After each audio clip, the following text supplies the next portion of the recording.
so I can hear the birds and I can smell the eucalyptus leaves from the gum trees. Oh, such a strong smell. It's a beautiful smell in the morning. Really is such a nice smell.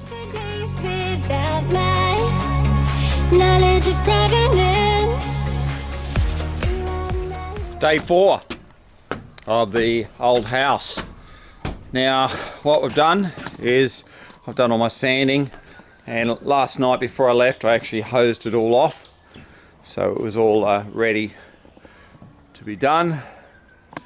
So now all I'm doing now is just going to tape this up here. Now we'll mini roll all these battens here, and outside all that colour there can also be mini rolled the best I can, and also put a coat over the handrails and anything else that I can that needs a coat while I'm at it. So it'll be our first coat, basically our primer coat.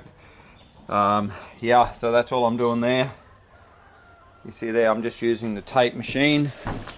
So I've used this. I'm not usually into tape machines, but I've had these now for probably 12 months or a bit more. I've got 2 of them. Couldn't do without them. Bloody good bit of kit. And obviously you can't do without these maskers. You can put the 12-inch paper on as well, which I'm not needed because I'll just run a drop sheet over to that, and I won't be spraying here. This will all be done by hand. I did think about spraying.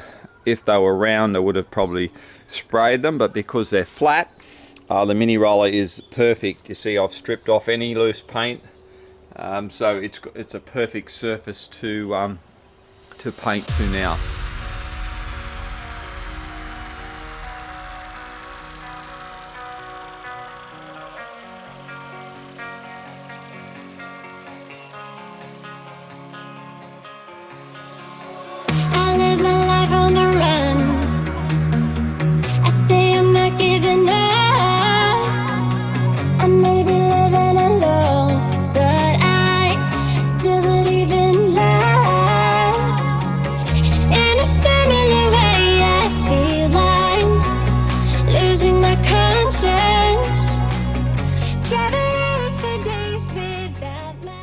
I think a lot of use of the orbital sanders that they're using nowadays is just a lack of skill. Back in the old days, orbital sanders just didn't cut it. They were just like a final coat. They weren't meant as a paint strip back. I've cleaned up that bottom edge there.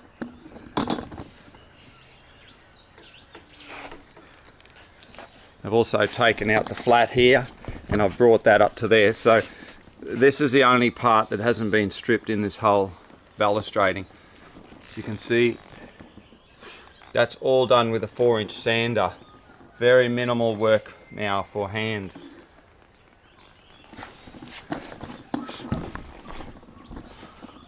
I haven't touched this with a blade or anything yet, so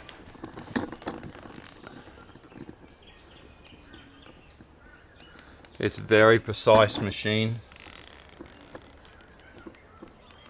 I'll probably run these up this way now. So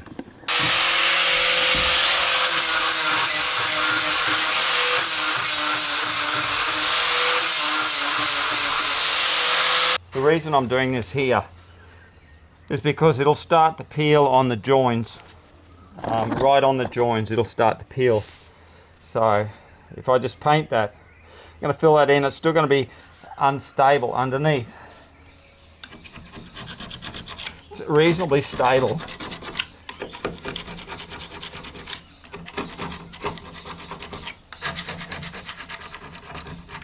But now it's just these areas here where the nails have been. We just need to clean them up a little bit.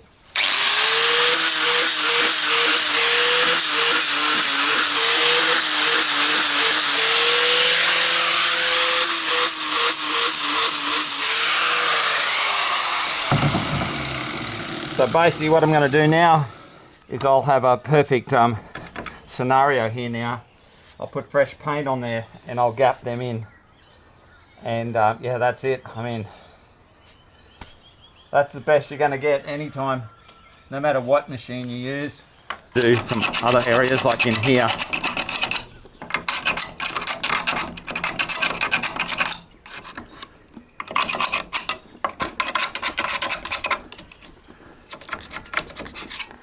no matter how hard it seems, there's always an easy way. What they teach you in the new school is not necessarily the best way to make money and the best way to do the best job.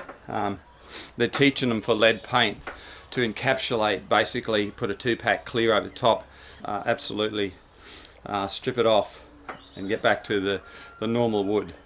Might cost a lot extra, and obviously safety precautions have to be taken, but I'm lucky this is not a lead house.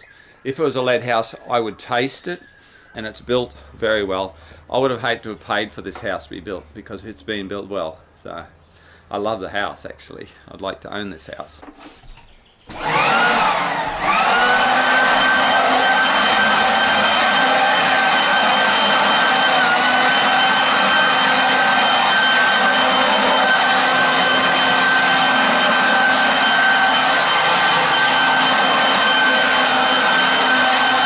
Always make sure it's clean. I mean really clean. I washed this last night. I hosed this down last night, and I've just found some other spots that I needed to sand. So it's already had a good hose down. And overnight to dry. Now with this 100% acrylic paint, it's actually not a bad idea. If you're painting hardwood, it's not a bad idea to wet that hardwood down and then paint it within 10 minutes, and the water absorbs the paint into the timber more. So that'll be your first coat. So obviously don't use that for the next ones, but for the first coat on bare timber, that's a really good way to do it, to get that coverage and for it to get drawn into the timber better, so into the fibres. Now we're going to be painting our balustrading, and the paint we're going to be using on our balustrading is the Weather Shield gloss. Okay, it's a water-based gloss. Alright, and this is a pretty good paint. As long as it's put on the correct surfaces, pretty good. And I'm going to be using a brand new mini roller sleeve to do the majority of the work, and just a little tray.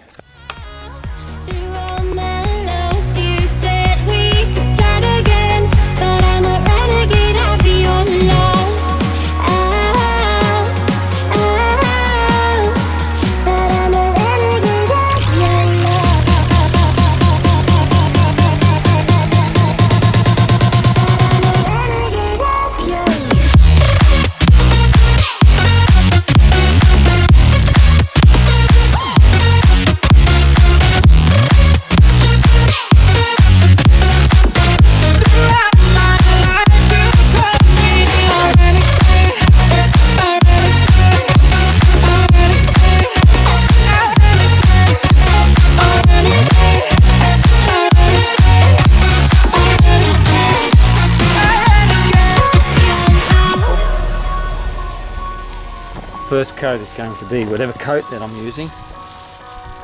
You can use the gloss as an undercoat, the Weather Shield. Been on the streets a few months. Maybe just give that a light sand down. I'm trying to pick myself up. Put our other coats on whatever colour we want. I may be living alone, but I still believe in love. And although my flaws had dragged me down on the coldest night, I'm still kicking around. Then I saw you back before my time was shortened. No, throughout my life you've called me a renegade. Throughout my loves you said we could start again, but I'm a renegade of your love.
I'm going to show you a good example of before and after, right beside each other. So it's pretty good little example, I think. So there's before and after.